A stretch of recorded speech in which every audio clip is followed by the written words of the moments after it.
So what I'm going to talk about today is starting on November 5th, us along with the BCA, Eden Prairie Police Department, Roseville Police Department, Airport Police Department, and Richfield Police Department conducted Operation Creep, which we were looking for individuals who were trying to purchase sex from a 17-year-old girl. We have the very best detectives here in the city of Bloomington, and I, for the life of me, don't understand why people want to come here and do this, or do it just period anyway, but especially coming here to the city of Bloomington. Everybody worked so hard in this operation, and we arrested 16 people. So I'm calling this Operation Creep because there's a guy I'm going to talk about is Emmanuel Lopez, 30 years old. The last shall be first. He was the last one we arrested, and he is from Bloomington. He wanted to have sex with a 17-year-old girl, and he kept talking with our decoy, and he persistently wanted to do this, so he was the last person we arrested when the operation was over. And since he lives in the orange jumpsuit district, he gets an orange jumpsuit. He should know better. You live here, man. Emmanuel, you live here, dude. You're coming here to try to mess with a 17-year-old girl, so we locked him up. Next, Mr. Jacoby Timler. He shows up. He brings 4 grams of meth, and he works for the Minnesota Pollution Control Agency. Maybe he'd go to work and figure out how to get that pollution out of his mind, come in here and try to mess with a 17-year-old girl. Next, we got some good ones for you today, and I'm going to butcher these names. I'm just going to say Mr. Urbina said he would like a 17-year-old, but then he goes on to say people who like 17-year-olds are weird Fs. Creep, a weirdo. Came here looking for a 17-year-old girl, and he even called himself a weirdo. He is currently has some issues with some federal ICE authorities, so he is locked up. Next, Mr. Daryl Kelly, 2 first names for his name. He was so nervous before he came, he had to relieve himself. Number 2 in the car, and he put it in a plastic bag. Well, if you're that nervous, where you got to do a number 2 in a plastic bag, maybe you shouldn't come here. So we locked him up. Next, Mr. Justin Moulton.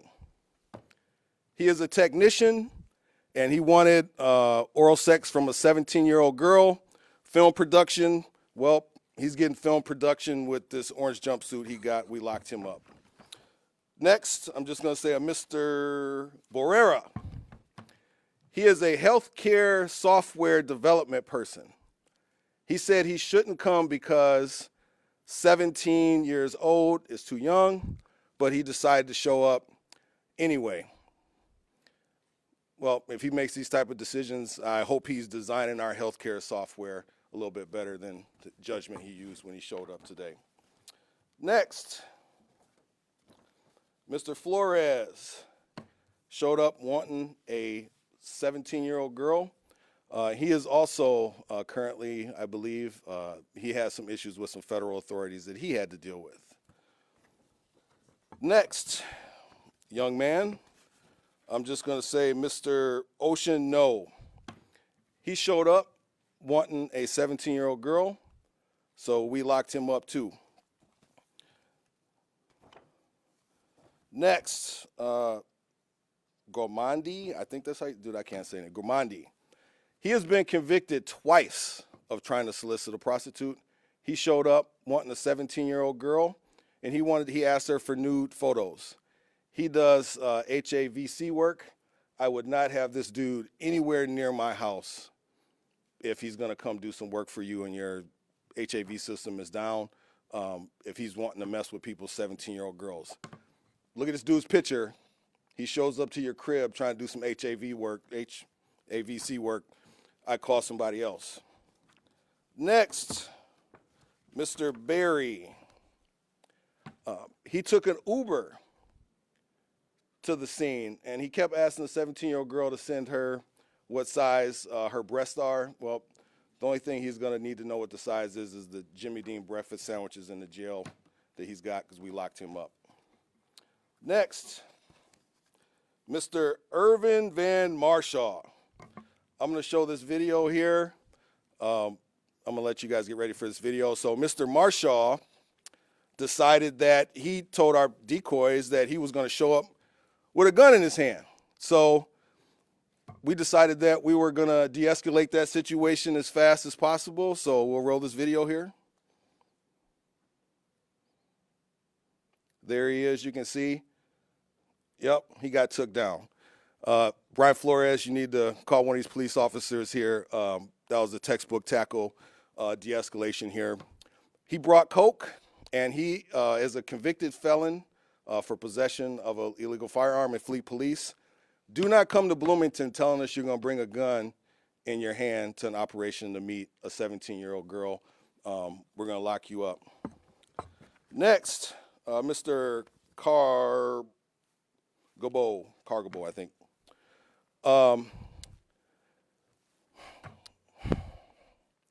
He wanted the 17-year-old decoy to suck his male parts, all of them.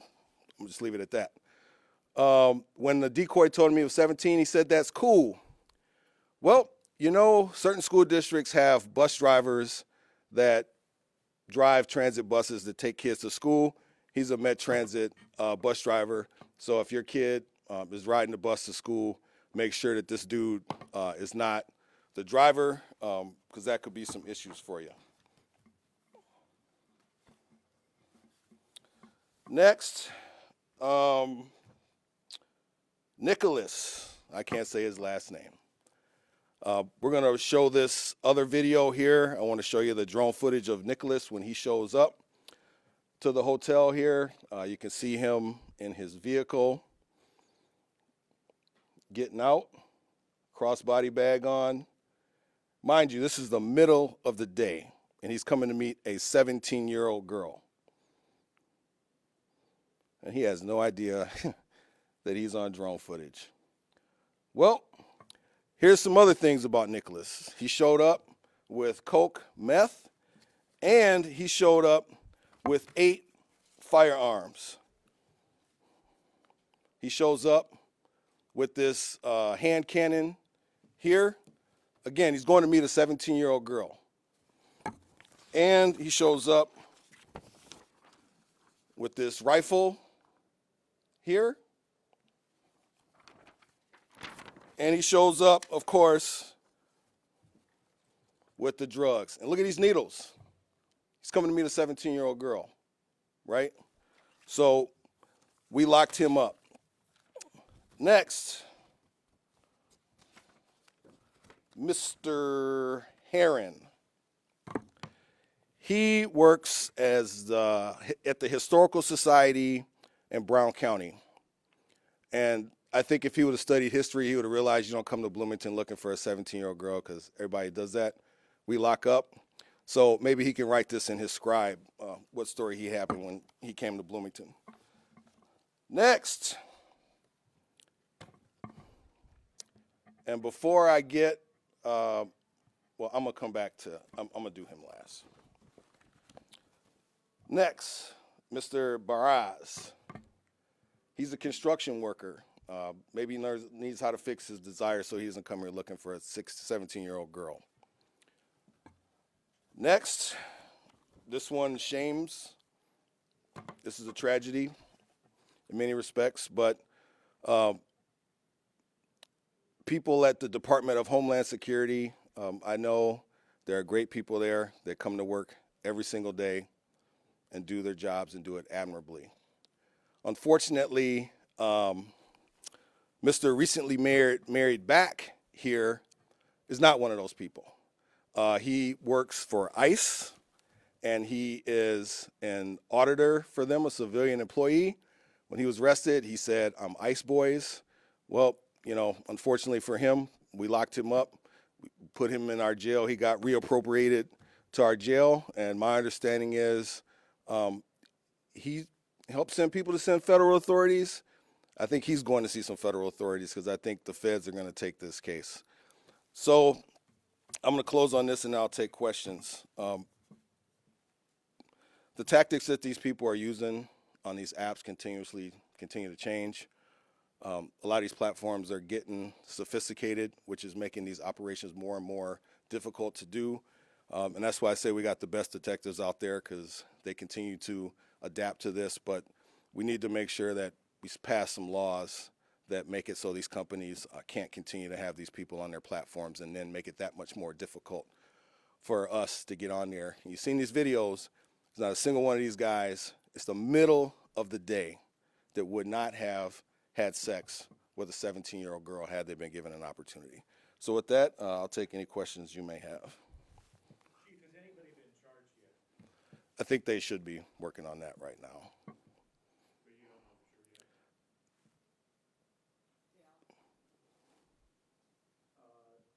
Charges have been submitted on all of them. 4 or 5 have been charged. Is this the same operation that Justin Eichhorn was caught in? It was a similar one. Yep. So he's trying to make the argument that he was singled out and charged much higher than other people. Mm-hmm. What's your reaction to that? It's a free country. Everybody has the right to make an argument in court. And some people, I get it. That's why you got straws, so you can grasp at them. How many of these types of operations have you done? Oof. A bunch. Like Yeah. several every year? A couple Yeah. every year? No, we do a couple a year. And Yep. has the numbers of people that try to follow through with it decreased in any meaningful way, or is it kind of consistent what you've seen as far as I think we've started to see a little bit of a decrease here, especially here in Bloomington. But when we partner with other agencies, you're seeing an uptick because people aren't used to people running operations in those areas. So people kind of know not to come here in Bloomington and do this. That's why our location was on our border this time when we did it, because people don't want to come and be one of these guys on TV here. Did you use a single decoy officer posing as a single 17-year-old girl, or were there multiple fictional teams involved? We did a couple of different ones. All 17? All 17. Yep. How long were you working on this to get all these guys to come in at one shot? I think it was 3 days for this operation. You mentioned Brown County. Have others come long distances this go around, or were they mostly within the Twin Cities? Most people were within the Twin Cities, yes. And, you know, yeah, it's just, I don't understand why these people do this, but. Aside from the stings, what kind of trafficking activity are you seeing in the community here in the adjacent suburbs? I mean, real trafficking activity, not aside from this. Yeah, we're still seeing human trafficking. And again, okay, so I'm going to explain this a little bit in detail here, why it's so difficult to bust up these operations and why when we do these, you don't see 15, 20 people being rescued, right? And why we do this even if it's for the one, right? So right now, there's apps out there. If you want to purchase sex from a trafficked person, you would call a number or go on the website. That website would get answered by a person in a different country. That person in a different country would call the handler here and arrange for the meeting with the sex worker. So it isn't like, 1980s or the old school where, these people were all connected. This stuff goes international across the country, and that makes the operations that much more sophisticated. Now, our folks are always still monitoring a lot of these websites and these ads to see if there are people who are being trafficked or juveniles. But again, the sophistication in which these folks are doing now is making our operations that much more difficult. And so those are the apps being used even in your sting, or are you talking just in general, like the sex trafficking that's going on? The apps that we use and in the sting. Yep. So basically there's these apps where people will go advertise their services and people will go to want to purchase them. And there's multiple apps, and some of them are a little bit more sophisticated than others. Are they all arranging to meet at hotels generally, or are there private residences? It all depends. Yep. So we, a couple weeks ago, we partnered with the Polk County Sheriff's Office, where our folks went down there and worked with them. And we taught them, they taught us. They do a little bit different in terms of where they have people meet, but it's just wherever people want to meet at. The ones that brought guns, what did they say the reason for that was? I didn't get a reason for it. Yeah. But there wasn't like in the communication, like, I'm gonna bring a bunch of guns or anything No, like that? no. The only person that said he was going to have a gun in his hand was the guy that got football tackled in the hallway. And are any of these folks being charged, if they have passed felonies, are you getting them on felony possession charges? Yes, if they did. But I don't think none of them do. And I think only one at this point is being charged federally, and we still have to verify that. But that's the ICE worker. And he is a civilian? He's a civilian employee. Any of these guys illegals? I don't know. I know ICE took custody of a few of them, but we don't have a way to verify someone's status here at the Bloomington Police Department. Thanks a lot. All right, thanks, guys.